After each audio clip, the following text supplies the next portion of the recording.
गया। परिषद जी कहते हैं ना कि दया बिन संत कसाई, और दया करी तो आफत आई।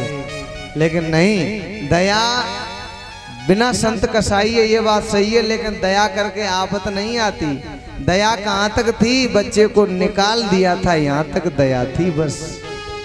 लेकिन आगे का ठेका थोड़ा ही था कि कौन खा जाएगा, जंगली जानवर या मर जाएगा, क्या होगा। नहीं, निकाल दिया, यहाँ तक दया का काम था। लेकिन ये ठेका ले लिया पालने का, यही आफत पाल ली। इसीलिए मोह हुआ। और जब अंत के समय गए, भरत जी का प्राण निकला, तो अंत के समय हिरण का बच्चा बैठा है पास में। भरत जी को बड़ा दुख हो रहा है कि ये किसके सहारे रहेगा। तो अंत के समय जैसी मति होती है वैसी गति हो जाती है अंत के समय। और भरत जी की जो मति थी वो हिरण में चली गई, तो अगले जन्म में भरत जी हिरण ही बन गए। और भरत जी जब हिरण बन गए तो इन्हें सब याद है पुराने जन्म की बात। और भरत जी हिरणी के झुंड से अलग रहते हैं, बिल्कुल अकेले, सूखे पत्तों को खाते हैं, हरे पत्ते नहीं खाते, कहीं हिंसा न हो जाए। और इसके बाद में ये शरीर भी यहाँ से छूट गया। और सुखदेव जी कहते हैं परिषद, इसके बाद में ये जो भरत जी थे वो एक ब्राह्मण के यहाँ इनका जन्म हुआ है, ब्राह्मण के यहाँ। और ब्राह्मण के यहाँ इनकी 2 माता हैं। इनकी एक सौतेली माँ और है, उसके 9 बेटे हैं। और ये अपनी माँ के एक भाई और एक बहन और थी। बहन पढ़ने बड़े हुए, थोड़ा पढ़ने लिखने में मन नहीं लगता था। पिताजी ने खूब समझाया, बेटा तुम पढ़ाई लिखाई किया करो, गुरुकुल में विद्या पढ़ा करो, जिससे पंडिताई करोगे तो तुम्हारा जीवन गुजर जाएगा, तुम्हारी गुजर हो जाएगी। लेकिन कहते थे नहीं पिताजी, मेरा मन पढ़ाई में नहीं लगता है, मैं कैसे पढ़ाई करूं। नहीं बेटा पढ़ाई अवश्य करो का। पिताजी नहीं होती है। कहा पिताजी अभी तो मैं बोलता भी हूं, फिर कुछ दिन बाद बोलना भी बंद कर दूंगा। क्या क्यों? क्या जो बोलता है सो मरता है।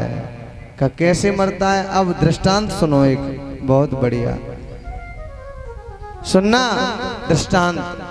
कह रहे हैं कि जो बोलता है वो मरता है, मैं इसलिए नहीं बोलूंगा। एक राजा का बेटा था और राजा का बेटा बोलता नहीं था।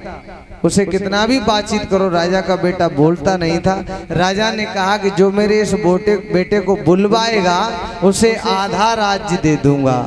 तो मंत्री के मन में लोभ आ गया, लोभ। बेटा बड़ा हो गया था 5 वर्ष का, लेकिन बोलता नहीं था। तो मंत्री के मन में लोभ आया और मंत्री ने कहा महाराज मैं करके देख लूं कोई उपाय का। ठीक है। तो मंत्री अपने रथ में बिठा करके उस लड़के को और ले गया। सुनसान जंगल में मंत्री पहुंच जाता है, रथ चला जा रहा है, बाण तान लिया है मंत्री ने धनुष पर, बिल्कुल चौकसी करके। और एक ही चिड़िया जंगल के अंदर आवाज नहीं दे रही है, बिल्कुल सुनसान जंगल पड़ा है। आगे बढ़ते चले गए, बिल्कुल सुनसान, बिल्कुल सुनसान।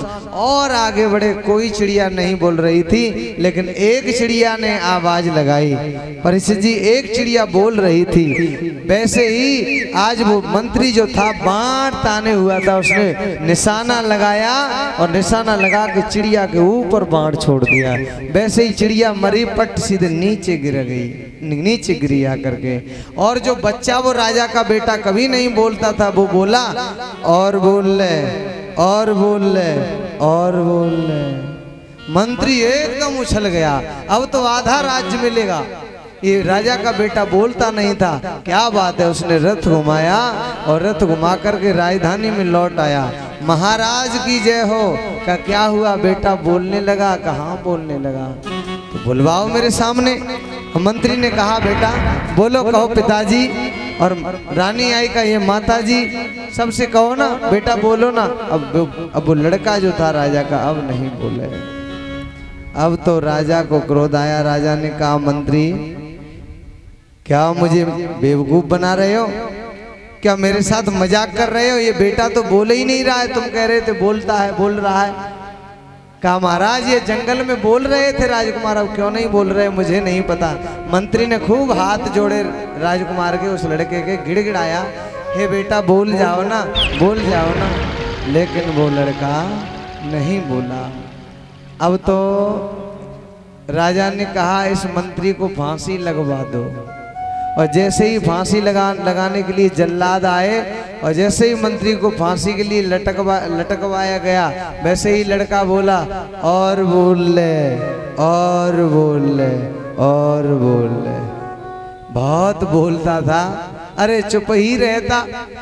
अभी मैं बोला था एक ही बार, तू उतने पे ही उछल पड़ा। तो चुप रहता तो तू मरता नहीं। बोला ज्यादा इसलिए मर रहा है। जो ज्यादा बोलता है वो मरता है। इसलिए अब राजा ने कहा, उतरवा लिया उसे मंत्री को। और राजा ने हाथ जोड़ करके पूछा, कौन हो आप जो मेरे बेटा बन करके आए हो, जो ये सब कर रहे हो? तब बताया उसने, किसने? राजकुमार ने, उस लड़के ने, मैं पहले महात्मा था, महात्मा, और अकेला जंगल में रहता था, भजन करता था, कुटिया थी अलग, जंगल में कोई नहीं जाता था और कोई नहीं जाता था। लेकिन एक दिन एक किसान की गाय भागती भागती वहीं पहुंच गई आश्रम पर। मैं नगिन रहता था, लंगोटी भी नहीं पहनता था, और वहाँ वो जो गाय पहुंच गई तो लड़का पहुंचा गाय लेने के लिए। उसने मुझे देख लिया, कहो यहाँ तो बड़े तपस्वी संत रहते हैं। अब वो लड़का मेरे पास आने जाने लगा। मैंने उससे थोड़ी बात कर ली, वो आने जाने लगा।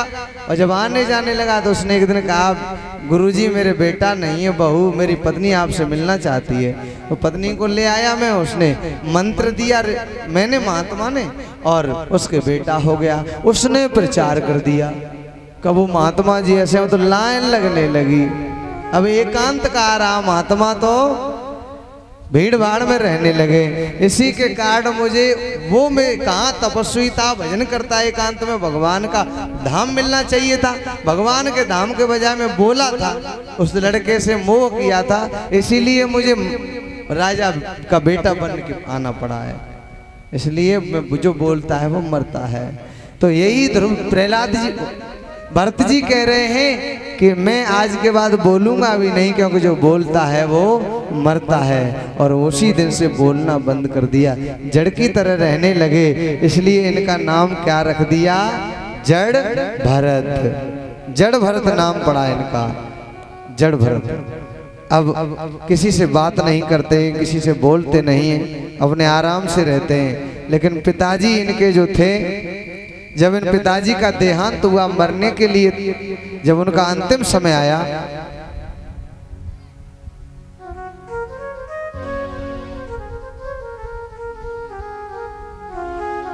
जब पिताजी का अंतिम समय आया तो क्या हुआ?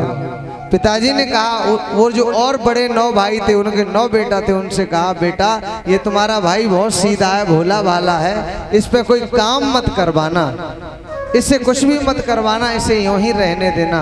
उन बच्चों ने कहा, जी पिताजी इससे कुछ काम नहीं करवाएंगे, और कोई भी काम नहीं करवाते थे। भरत जी की शादी नहीं हुई थी, विवाह नहीं हुआ था, क्योंकि वो रहते ही जड़ की तरह थे, इसलिए। अब 9 भाई हों, 9 उनकी पत्नियां थी, तो बड़ा परिवार था। समझ में आ रही है परिचित जी? जय जय श्री राधे। देवर, वो जो भाई भाइयों को नहीं खटकता, लेकिन भाभियों को देवर खटकता है। भाई तो जब पिताजी कह गए कि इससे कुछ मत करवाना, इसको थोड़ा ध्यान रखना, ये तुम्हारा भोला भाई है, तो ठीक है, भाई तो कुछ नहीं कहते थे, लेकिन भाभियों को देवर खटकता था कि ये कुछ काम नहीं करते हैं, खाते हैं, केवल खाना चाहिए पर काम कुछ नहीं करते, और यूं ही बैठे रहते हैं। इसलिए छोटी वाली जो थी ना, 9 बहनें 9 भाइयों के लिए थी, तो छोटी वाली जो थी उसका नंबर था बर्तन साफ करने पर। 9 भाई और 9 इनकी पत्नियां, तो 18, तो यही हो गए। अगर 2-2 बच्चे भी होंगे तो कितना बड़ा परिवार हो गया। तो एक छोटी वाली थी, उसका नंबर था बर्तन साफ करने पर, और वो बर्तन साफ कर रही, पर उसने सोचा कि हो ये देवर जी अच्छे हैं, ये बैठे रहते, कोई काम नहीं करते, तो इन्हीं से काम करा लिया जाए। तो इशारा दिया देवर जी, तो कहते तो कुछ थे ही नहीं, बोलते नहीं थे, आ गए, बुला लिया पास में, और ऐसे करके बोली भाभी बेटा ये जो बर्तन है ना, तो पहले माताएं जूना था ना, जूना, उस जूना से ऐसे राख लगाती थी बर्तन में, और उसके बाद में भट्टे से वो गुट्टी आती काली, जो गुट्टी काली हो जाती, इसे जमा बोलते हैं अपनी एरिया में, वही। अब तो बिम्बार चल गया है, फर्स्ट क्लास हो जाता है बर्तन, लेकिन तब ये वही गुट्टी से माता हमारी बड़ी बूढ़ी माता साफ करती थी। तो वो जूना लगाया, उसके बाद में वो गुट्टी रगड़ के दिखाई, देवर जी ऐसे साफ करना है इस बर्तन को, ठीक है। देवर जी ने सिर हिला दिया, जी भाभी, सिर हिला दिया, मुख से कुछ नहीं कहा। अब भाभी तो चली गई, भाभी ने कहा हाँ एक बर्तन करके दिखाओ साफ, तब का ठीक है। अब देवर जी ने एक बर्तन साफ किया, रगड़ लगाई, बड़ा सुंदर साफ किया। भाभी बोली बस देवर जी ऐसे ही करने हैं साफ सब, और मैं आई दूसरा काम करके, तब तक आप बर्तन को साफ करो। अब भाभी तो चली गई, भरत जी ने सोचा भजन करेंगे कि बर्तन साफ करेंगे। अगर अच्छे साफ किए, जैसे मिस्त्री चिनाई अच्छी करे, तो फिर सब उसी को बुलाते हैं। हाँ, सब प्रचार हो जाता है कि वाह महाराज जी मंदिर बड़ा अच्छा बनाते। तो प्रचार हर चीज, कोई भी चीज हो।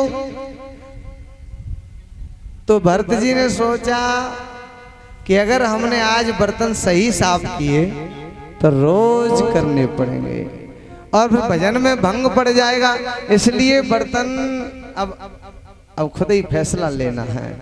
अब देखिए यहाँ बर्तन है शिष्य, ये बात लिखी नहीं है पर एक भाव है, ये बात जो अब बता रहा हूं। बर्तन है शिष्य, और जो भरत जी है वो है सदगुरु। अब सदगुरु कह रहे हैं कि जो मेरी शरण में आ गया, जो शिष्य सदगुरु की शरण में आ गया और सदगुरु को अपना समर्पण कर दिया उसने,